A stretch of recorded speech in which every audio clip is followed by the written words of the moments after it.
आखिर क्या कहना है कंगना रनौत का तुनिशा सुसाइड केस पर। तुनिशा जो कि अलबेला दास्तान काबुल अली बाबा की एक्ट्रेस रह चुकी हैं और उम्र उनकी सिर्फ 20 साल, लेकिन इज़्ज़त, नाम और शोहरत इतना कि उम्र से भी ज़्यादा।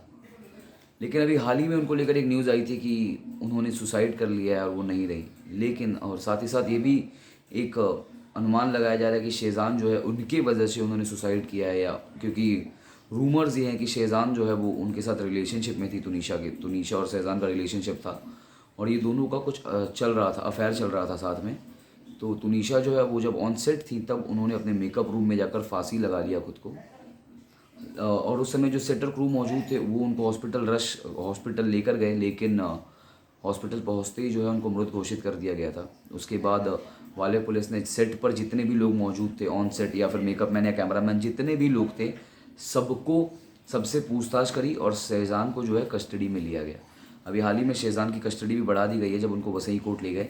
और इस पर जो है कंगना रनावत ने अपना एंगल रखा है। कंगना रनावत क्या कहती हैं पहले तो आपको बता देता हूँ। कंगना रनावत ने 3 स्टोरियाँ डाली हैं इंस्टाग्राम पे, पहले आपको मैं दिखा देता हूँ, उसके बाद मैं पढ़ दूंगा कंगना रनावत क्या कह रही हैं। पहले तो ये स्टोरी है कंगना रनावत की, ठीक है, उसके बाद ये, फिर उसके बाद ये मैं पढ़ देता हूँ आपके लिए कि क्या लिखा है कंगना ने। A woman can cope up with everything, loss of love, marriage, relationship, or even a loved one, but she can never deal with the fact that her love story never had love. For other person, her love and vulnerability was just an easy target for exploitation. Her reality was not the same as the other person who was in it, only to be used and abuse her physically and emotionally. When it is revealed to her, her reality start to wrap, distort itself, shift shape to fit in the facts that are revealed to her in a shocking manner.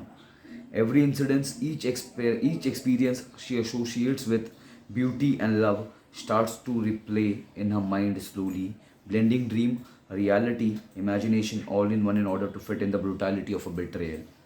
Even presently, she doesn't know what to believe or not to believe anymore. She can't trust her own perception in such a state. One feels no difference in being alive or dead.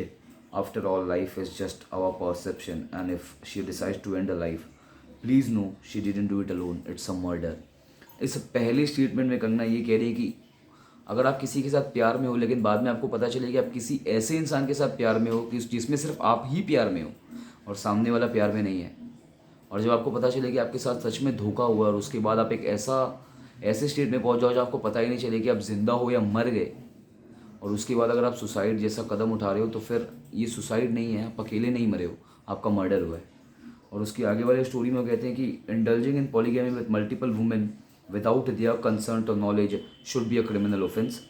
Sexually exploiting women without taking any responsibility for their physical, mental, and emotional well being while breaking up with them suddenly without any valid reason should also be a criminal offense.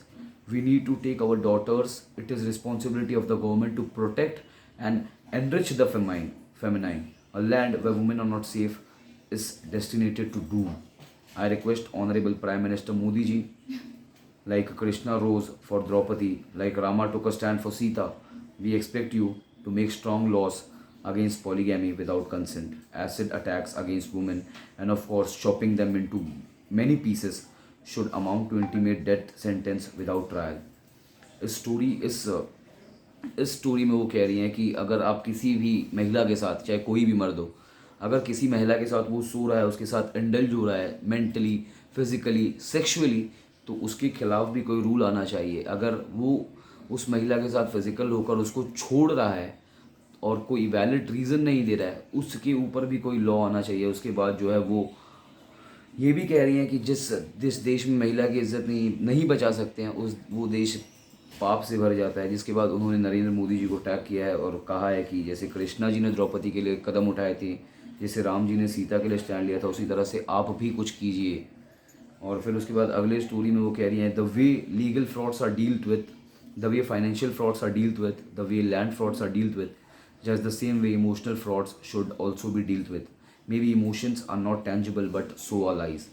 Lies are also not something tangible, and all about frauds are carried out with the help of lies only. So why only emotional frauds are laughed off and dismissed as petty gossips? How much damage which lie causes to individual only that individual knows. To a wealthy, land is just a commodity. To a poor, land or a cow is their life.